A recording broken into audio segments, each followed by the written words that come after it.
Hello friends, कैसे हैं आप सब। तो मेरा नाम प्रणय मिश्राम है। ठीक है। और हम आज एक इम्पोर्टेंट टॉपिक पढ़ने वाले हैं जो यूपीएससी या किसी भी स्टेट सर्विस पब्लिक कमीशन में या आपकी जनरल लाइफ में भी बहुत इम्पोर्टेंट है। इस आर्टिकल को हम हर एंगल से पढ़ने वाले हैं और इस आर्टिकल का एक बहुत इंपॉर्टेंट सिग्निफिकेंस है, क्योंकि कैसा है, ये आप आर्टिकल कंटिन्यू न्यूज़पेपर में देख सकते हो और इस पे काफी ज्यादा रिसर्च भी चल रही है। ठीक है।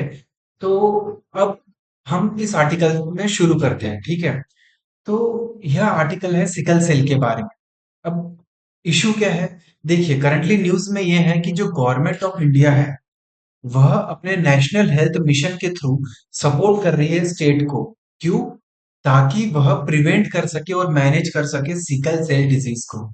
ठीक है। यूनियन बजट 2023-24 में गवर्नमेंट ने अनाउंस भी किया था एक मिशन सिकल सेल को एलिमिनेट करने का। कब तक? 2047 2047 तक सिकल सेल एनीमिया को एलिमिनेट करने का प्रस्ताव रखा गया था यूनियन बजट में 2023-24 में। ठीक है। अब बेसिकली सिकल सेल है क्या? ठीक है। अब देखो कैसा होता है, जो यह एक जेनेटिक डिसऑर्डर है। ठीक है। और इसमें क्या होते हैं, जो हमारे जो रेड ब्लड सेल है उनका क्रीसेंट शेप हो जाता है। ठीक है, जैसे कि आप इस डायग्राम में देख भी पा रहे होंगे, यह है क्रीसेंट शेप। तो जो हमारे रेड ब्लड सेल है उनका क्रीसेंट शेप हो जाता है। ठीक है। और जो एक्चुअल में जो हेल्दी पर्सन रहता है उसके जो रेड ब्लड सेल होते हैं वो कैसे होते हैं? डिस्क शेप के। जैसा आप इस डायग्राम में नीचे देख पा रहे होंगे, ये देखो ये जो चीजें हैं, ये क्या है? ये डिस्क शेप है। हेल्दी ह्यूमन बीइंग का जो रेड ब्लड सेल्स होता है वो डिस्क शेप का होता है। और जिनको सिकल सेल एनीमिया होता है उनका जो रेड ब्लड सेल होता है वैसा क्रीसेंट शेप का होता है। ठीक है। तो क्या होता है, सिकल सेल में जो आपके सेल्स होते हैं वह बहुत जल्दी डाई हो जाते हैं, वो बहुत जल्दी मर जाते हैं। उनकी जो एज होती है काफी कम होती है। और ये जो सिकल सेल है, इसमें जो आपका जो जो क्रीसेंट शेप है रेड ब्लड सेल का, इसके वजह से क्या होता है, वो ये ब्लड में जो आपका ब्लड के जो वेसल्स होते हैं उसमें यह अच्छे से फ्लो नहीं कर पाता। जिसके वजह से ये जो आपके ब्लड के वेसल्स है जिसमें जो ब्लड फ्लो हो रहा है वह ब्लॉक हो जाता है। और ये इस ब्लॉकेज की वजह से क्या होता है, फिर आपको बहुत ज्यादा, जिनको सिकल सेल होता है उनको बहुत ज्यादा पेन होता है। ठीक है। और उनके ऑर्गन भी डैमेज हो सकते हैं। ठीक है। तो अब हम बेसिकली क्या जानेंगे कि जो सिम्टम्स होते हैं सिकल सेल एनीमिया के, इसमें क्या होता है, बहुत ज्यादा क्रॉनिक एनीमिया हो जाता है। एनीमिया यानी खून की कमी। ठीक है, मोस्टली आप देखते हो गर्ल्स में खून की कमी पाई जाती है। तो सिकल सेल में क्या होता है, क्रॉनिक एनीमिया, बहुत ज्यादा खून की कमी हो जाती है, बहुत ज्यादा पेन होता है। ठीक है। इसके अलावा आपका ऑर्गन डैमेजेस होते हैं। ठीक है। और आपकी जो लाइफ एक्सपेक्टेंसी होती है वह भी काफी ज्यादा कम हो जाती है। ठीक है। अब जैसे मैं बता चुका हूं कि जो एक हेल्दी ह्यूमन होता है उसमें डिस्क शेप का नॉर्मल सेल होते हैं। कौन से? आरबीसी। पर जो सिकल सेल में क्या होता है, क्रिसेंट शेप होता है, जिसकी वजह से वो अपने ब्लड वेसल्स को ब्लॉक कर देते हैं। और जिसकी वजह से आपका जो खून है वो प्रॉपरली फ्लो नहीं हो पाता है। और आपको काफी ज्यादा पेन होता है आपकी बॉडी में, जिनको भी सिकल सेल होता है। ठीक है। अब जो क्रॉनिक एनीमिया है इसमें बेसिकली क्या होता है, आपको थकावट महसूस होगी, वीकनेस होता है, पेलनेस होता है। पेलनेस पेलने तो कैसा, आप पीला पड़ जाना। ठीक है। अब जिसमें ब्लड की मात्रा अच्छी होती है, हीमोग्लोबिन अच्छा होता है, तो उसका आप देख सकते हो कि रेड रेड होता है, उसका फेस बोलो या उसका हाथ बोलो रेड। पर जिनमें खून की कमी होती है उनका हाथ भी आप कभी देखोगे तो ऐसा पीला पड़ जाता है। ठीक है। अब इसके अलावा क्या होता है, आपकी जो प्यूबर्टी है वह भी काफी लेट आती है। इवन आपका जो ग्रोथ होता है वह भी काफी लेट होता है। क्यों? जिनको सिकल सेल एनीमिया होता है। नाउ इंडिया में लगभग 30 से 40 हजार बच्चे हर साल बॉर्न होते हैं जिनको सिकल सेल एनीमिया का प्रॉब्लम होता है। ठीक है। अब इसके सिम्टम्स मैनिफेस्ट करते हैं उन लोगों में जो यह जो सिकल सेल जो है ये डैमेज सिकल सेल के जो ये पेयर है अपने पेरेंट्स से इनहेरिटेड करते हैं। ठीक है। और जो अपने माता पिता से सिर्फ एक copy of the damage gene inherit करते हैं वह नॉर्मल जीवन जीते हैं। अब आपको लग रहा होगा एग्जैक्टली मैं क्या बोल रहा हूँ। देखिए अब ये देखिए, ये आपको एक डायग्राम दिखेगा यहाँ। ठीक है। अब इसमें आप ये देखिए, यह एक आदमी है, यह एक औरत है। ठीक है। अब क्या हो रहा है, यह पेरेंट है। ठीक है, यह दोनों, अब यह दोनों क्या कर रहे हैं, यह सिकल सेल को कैरी कर रहे हैं। ठीक है, फादर में भी एक सिकल सेल है, एक सिकल सेल का जीन कैरी कर रहा है, और मदर में भी एक सिकल सेल का जीन कैरी हो रहा है। ठीक है। अब चिल्ड्रन, जब फादर और मदर दोनों भी कैरियर है, तो अब 25% चांसेस होते हैं कि जो बच्चा है उसमें जो नॉर्मल जीन ए वह इनहेरिट करेगा अपने दोनों माता पिता से, और उसमें कोई भी सिकल सेल का कुछ प्रॉब्लम नहीं रहेगा। पर ये 25% चांसेस है। ठीक है। और 50% इसके चांसेस है कि जो बच्चा है उसमें एक सेल जो है वह हेल्दी सेल होगा, नॉर्मल सेल होगा, नॉर्मल ए जीन होगा, और जो उसका जो दूसरा सेल है वह एस जीन होगा, जिसके वजह से क्या होता है, जो बच्चा है वह कैरियर होता है, वह सिकल सेल डिजीज को कैरी करता है, पर वह खुद इन्फेक्टेड नहीं है। ठीक है। और एक जो चौथी कंडीशन होती है, इसमें क्या होता है, 25% चांसेस होते हैं कि बच्चे में माता और पिता दोनों से एस जीन इनहेरिट हो जाए, जिसके वजह से क्या होता है, बच्चे में सिकल सेल होता है। ठीक है। अब आपको आई थिंक कि समझ गया होगा कि सिकल सेल बच्चों में होता कैसे है। इसके अलावा जैसे मैंने बताया था, ब्लड आरबीसी का जो हमारे फ्लो होता है ब्लड में, अब ये देखिए, ये क्या है, ये वेसल्स है। ये देखिए, ये वेसल्स दिख रही होगी आपको। वेसल्स में ये देखो आरबीसी है जो डिस्क शेप की है, जो फ्लो हो रही है। ठीक है।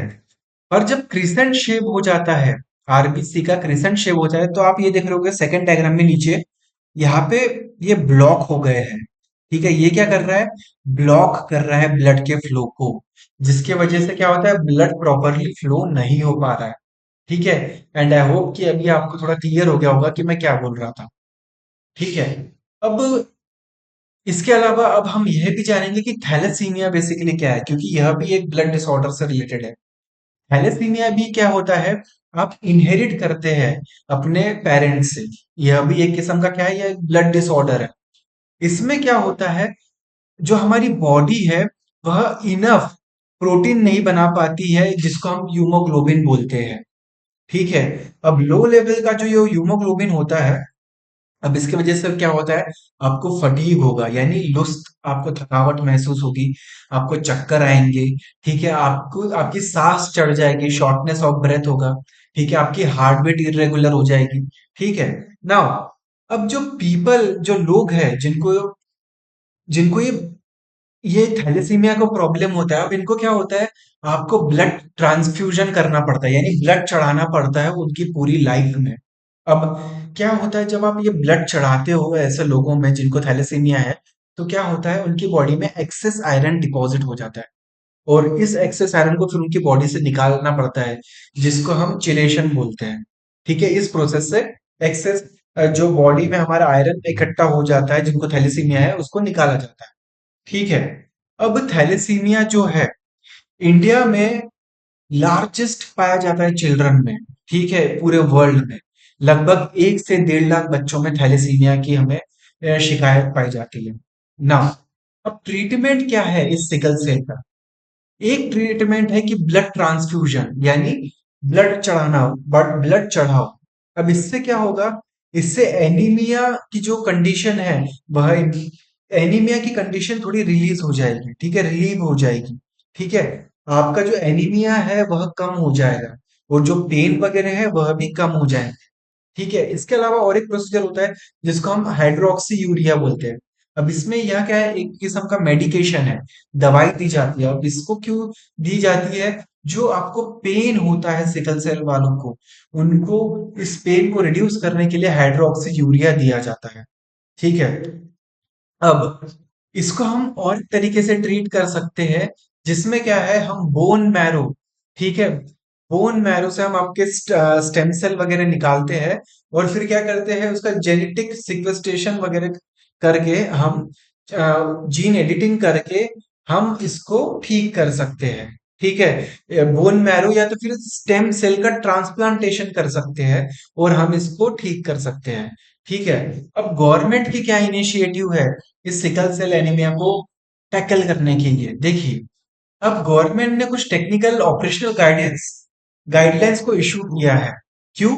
ताकि वह प्रिवेंट कर सके, कंट्रोल कर सके इस हीमोग्लोबिन पैथेज की कंडीशन को।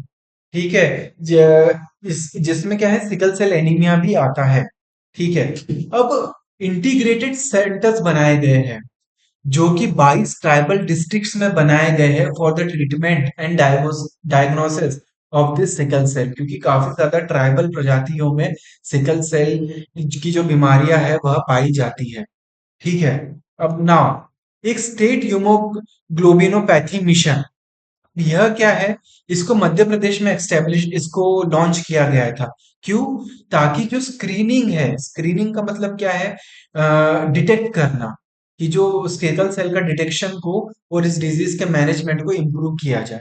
ठीक है। अब अब क्या है, अब इसमें एक रीसेंट डेवलपमेंट भी हुआ है। बेसिकली रीसेंट डेवलपमेंट क्या है, यूके यूनाइटेड किंगडम के जो ड्रग रेगुलेटर है, उन्होंने अप्रूव किया है एक जीन थेरेपी को जिसका नाम है कैसगेवी। ठीक है। इसके मदद से सिकल सेल डिजीज और थैलेसीमिया थैलेसीमिया को क्योर किया जाएगा। ठीक है। अब आप सोचेंगे कि ये जीन थेरेपी बेसिकली क्या है। देखिए, जीन थेरेपी क्या है, इसमें जो डिफेक्टिव जीन है उसको रिप्लेस किया जाता है हेल्दी जीन से। क्यों? ताकि हम जेनेटिक डिसऑर्डर को क्योर कर सकें। नाउ, अब यह एक आर्टिफिशियल मेथड है।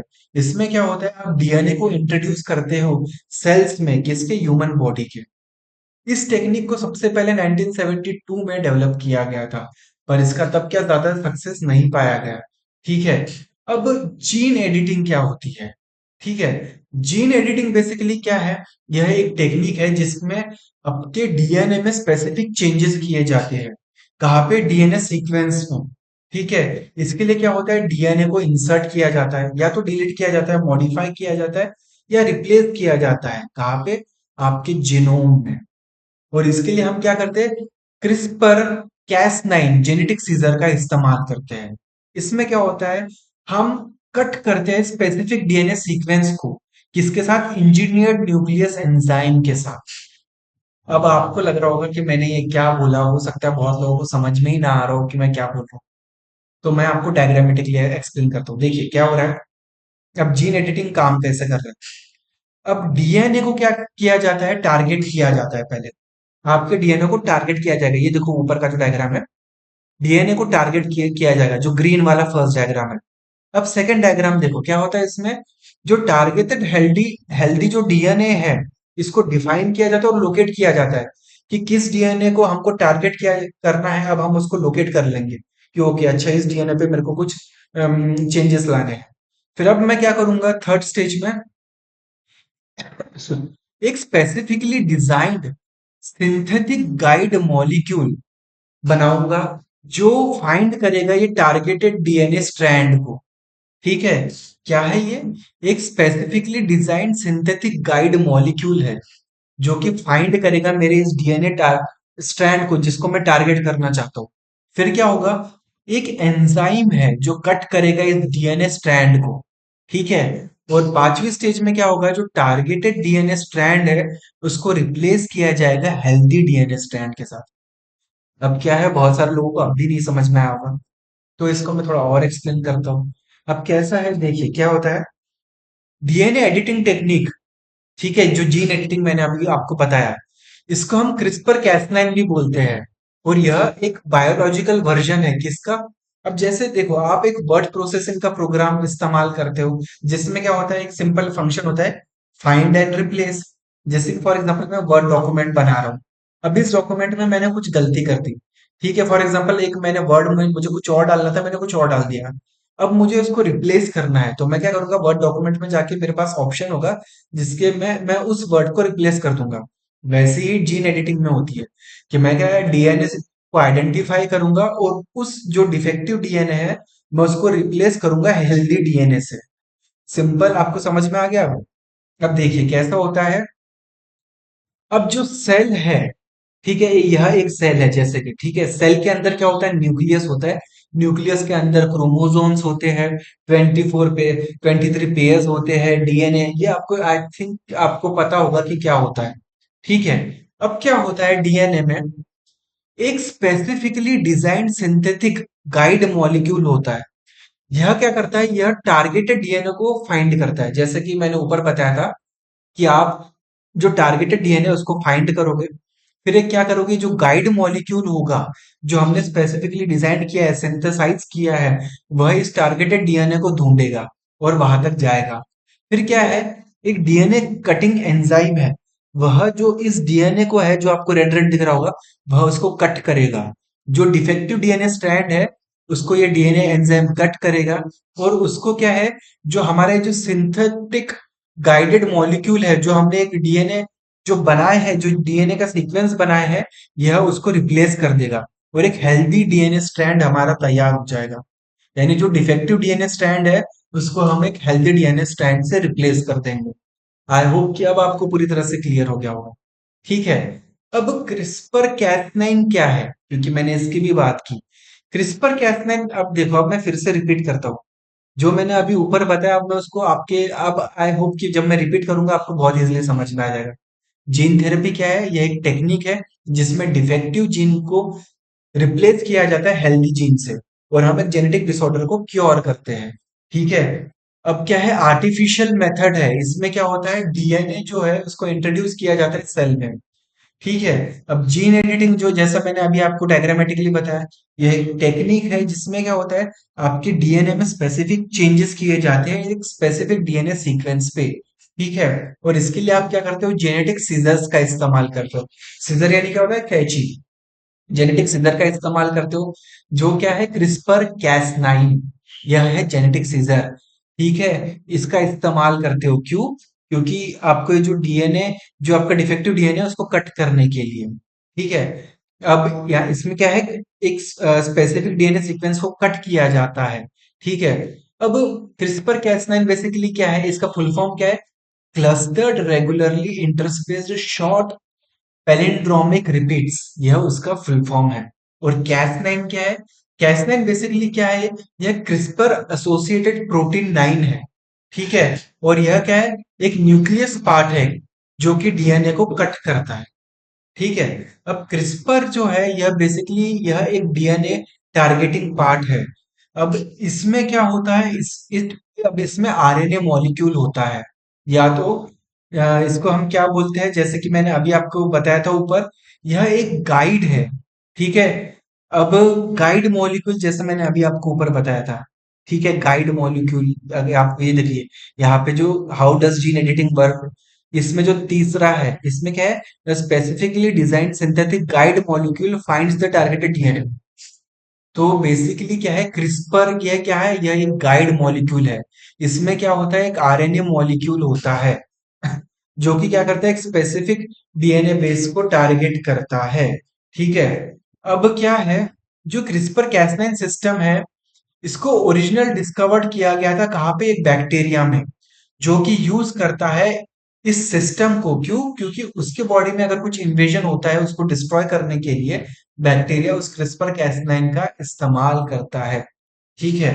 अब जीनोम एडिटिंग में सबसे कॉमन में यूज होने वाली टेक्नोलॉजी, जो टेक्निक है, वह यही है, क्रिस्पर कैस9 जीन एडिटिंग टेक्निक। अब मैंने जैसे बताया था कि यूनाइटेड किंगडम में यह कैसगिवी थेरेपी को डिस्कवर किया गया है। अब बेसिकली यह क्या है, यह एक फर्स्ट लाइसेंस थेरेपी है वर्ल्ड में, जो कि जीन एडिटिंग टेक्नोलॉजी क्रिस्पर कैस9 पे बेस्ड है। ठीक है। यह एक वन टाइम थेरेपी है। अब ये क्या करती है, आपके फॉल्टी जीन को एडिट करती है। ठीक है। अब इससे क्या होता है, जो ब्लड डिसऑर्डर है वह क्योर हो सकता है। ठीक है। और आप जो और जो बंदा है उसको सिकल सेल से मुक्ति मिल सकती है। क्यों, क्योंकि इस थेरेपी में जीन एडिटिंग टेक्नोलॉजी का इस्तेमाल किया जाता है। ठीक है। अब ये थेरेपी एक्चुअली वर्क कैसे कर रही है, आपके हीमोग्लोबिन में क्या होता है, जो आपका हीमोग्लोबिन जीन है उसमें एरर्स होते हैं। ठीक है। जिनके सिकल सेल जो होता है या थैलेसीमिया होता है, तो जिनके एरर होता है हीमोग्लोबिन जीन में, तो इसकी वजह से सिकल सेल और थैलेसीमिया हो गया। ठीक है। अब यह थेरेपी यूज करेगी पेशेंट के खुद के ब्लड स्टेम सेल को। ठीक है। जिसको एडिट किया जाएगा क्रिस्पर कैस9 टेक्नोलॉजी के द्वारा। ठीक है। यह जो थेरेपी है, यह टारगेट करती है एक जीन को, जो कौन सी जीन है, BCL11A। इस जीन को ये जो कैसगेवी थेरेपी है वह टारगेट करती है। अब इसी जीन को क्यों टारगेट करती है? क्योंकि यह जीन जो है वह क्रूशियल है। क्यों? स्विच करने के लिए from foetal to adult haemoglobin. Foetal basically क्या है? जब हम पेट में होते हैं, एक बच्चा पेट में होता है तो उसे फीटल बोला जाता है। और एडल्ट हीमोग्लोबिन तो क्या होता है, ये जो थेरेपी है यह टारगेट करती है एक जीन को जिसको अब हम बोलते हैं BCL11A। अब यह क्रूशियल होता है स्विच करने के लिए फीटल से एडल्ट हीमोग्लोबिन में। अब यह थेरेपी यूज करती है बॉडी के मैकेनिज्म को। क्यों? ताकि वह प्रोड्यूस करे ज्यादा से ज्यादा फीटल हीमोग्लोबिन, और ये जो सिम्टम्स है उसको एलिविएट कर सके, कम कर सके। ठीक है। अब आई थिंक आपको ये थोड़ा थेरेपी समझ में आ चुकी होगी कि एक्चुअल में कैसा चल रहा है। ठीक है। अब इस थेरेपी को हम बेसिकली कैसे करेंगे? हम क्या करेंगे? हम ब्लड स्टेम सेल्स को एक्सट्रैक्ट करेंगे। कहाँ से? हमारे बोन, जो बोन मैरो है वहां से स्टेम सेल, जो ब्लड वाले स्टेम सेल है उसको एक्सट्रैक्ट किया जाएगा। ठीक है। फिर उन स्टेम्स को सेल्स को हार्वेस्ट किया जाएगा, उनको एडिट किया जाएगा क्रिस्पर कैसनाइन टेक्नोलॉजी के द्वारा। फिर बाद में क्या होगा? कंडीशनिंग होगी, यानी आपके फिर बोन मैरो को पूरी तरह से क्लियर किया जाएगा ताकि उसमें और दूसरे सेल्स ना रहे, ताकि जो हमने जो एडिट करके जो ये सेल्स डाले हैं उसको हम फिर इस बोन मैरो में डाल सके, ट्रांसप्लांट कर सके। ठीक है। अब इस ट्रीटमेंट के कुछ चैलेंजेस है। अब चैलेंजेस क्या है?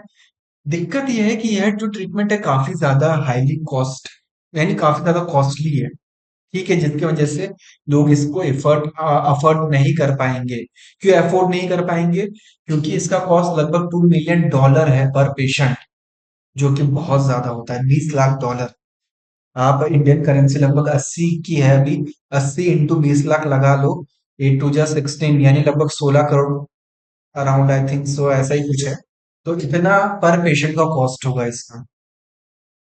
ठीक है। नाउ अब्सेंस ऑफ लोकल, अब दिक्कत इसमें और एक है कि लोकल मैन्युफैक्चरिंग फैसिलिटी इसमें अवेलेबल नहीं है। क्यों?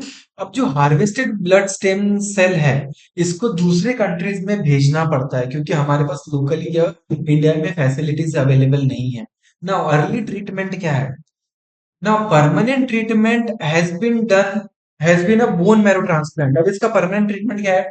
इंडिया में आज भी इसका कुछ एक ट्रीटमेंट है, जैसे बैंगलोर में होता है। इसमें क्या होता है? आपका बोन मैरो का पूरा ट्रांसप्लांट होता है, जिससे कि हेल्दी सेल्स आपकी बॉडी बनाए और आपको सिकल सेल वाली तकलीफ ना हो। और आपको कौन जो आपके क्लोज रिलेटिव होते हैं जिससे आपका मैच कर जाए वह, या फिर कोई डोनर है जिससे आपका मैच कर जाए, वह आपको बोन मैरो आपका डोनेट कर सकता है और बोन मैरो ट्रांसप्लांट हो सकता है। ठीक है। अब यह सारा चीजें थी इस टॉपिक में जो यूपीएससी के लिए तो बहुत इंपॉर्टेंट है, क्योंकि आपके मेंस में भी आ सकता है क्वेश्चन, और even state service public service commission में भी यह क्वेश्चन आ सकता है। ठीक है। इसके अलावा जैसे कि एक प्रीवियस ईयर यूपीएससी का क्वेश्चन भी था। ठीक है। अब यह क्वेश्चन क्या है? मैं आशा करता हूं कि आप इस क्वेश्चन को एटलीस्ट अटेम्प्ट करो। ठीक है। और कमेंट में एटलीस्ट आप बताओ कि जिन जिन लोगों ने इसको अटेम्प्ट किया, और जिन लोगों को इसका प्रिसाइज आंसर चाहिए कि इसका क्या आंसर होना चाहिए, मैं उन लोगों को इसका आंसर भी प्रोवाइड करूंगा। ठीक है। अब क्वेश्चन क्या है? What are the research and the development achievement, ठीक है, इन अप्लाइड बायोटेक्नोलॉजी। ठीक है। What are the research and development achievements in the applied biotechnology. ठीक है। And how this achievements will help to uplift the poorer section of society. देख रहे हो आप? यानी आपको एज एन आईएएस ऑफिसर ना कि सिर्फ उस टेक्नोलॉजी के बारे में पता होना चाहिए, पर आपको यह पता होना चाहिए कि उस टेक्नोलॉजी का इस्तेमाल करके जो मेरे देश में जो पुअर सेक्शन है पॉपुलेशन का, मैं उसको कैसे हेल्प करूंगा।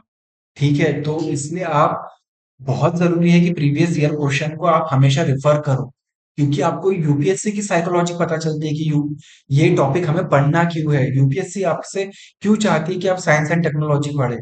क्यों? क्योंकि आपके देश में जरूरत है इन चीजों की। और ज्यादा से ज्यादा लोगों में जो पुअर सेक्शन है हमारी सोसाइटी का, हम उसको हेल्प कर सकें, ठीक है। तो इसके अलावा अगर आपको इसका पीडीएफ चाहिए तो मैं आपको इसका पीडीएफ भी प्रोवाइड कर दूंगा, ठीक है। एंड आई होप कि आपको ये पसंद आया हो, और अगर आपको और भी चीजें चाहिए और अलग अलग टॉपिक्स पे अगर वीडियोस चाहिए तो मैं वो भी बनाते रहूंगा। Thank you and have a nice day.